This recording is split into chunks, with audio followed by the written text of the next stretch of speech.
తప్పించి అంత రౌడీజం, ఆనాటి రౌడీజం ఏంటంటే ఒకడు రౌడీజం చేశాడంటే వాడి వెనకాల 4 లేయర్స్ ఉంటాయి. ఇప్పుడు అంత లేదు, వీడి దూల మందు కొట్టినో గంజాయితోనో ఎవడో నా వెనకాల ఉన్నాళ్ళే అనే ఫీలింగ్తోనో.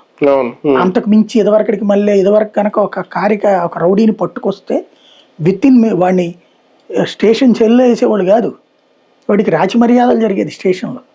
పై అధికారి నుంచి ఫోన్ రాదు, సదరు నాయకుడి నుంచి ఫోన్ వస్తుంది. కేసు పెట్టక తప్పదు సార్ అంటే కేసు పెట్టించి పంపించిన కేసులు బోల్డ్. వాళ్ళు అట్లా లేదే.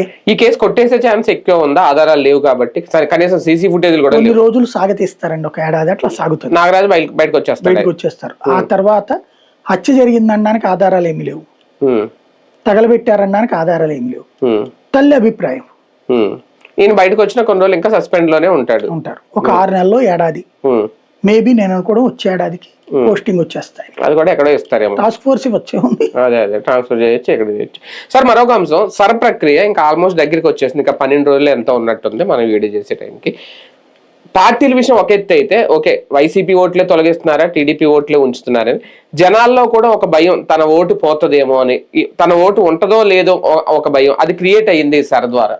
జనాలకి వచ్చిన ఏకైక సమస్య ఏంటంటే ఇర్రెస్పాన్సిబుల్ థ్రెట్, బాధ్యత రాహిత్యమైన ఉపన్యాసాలు సోషల్ మీడియా తప్పించి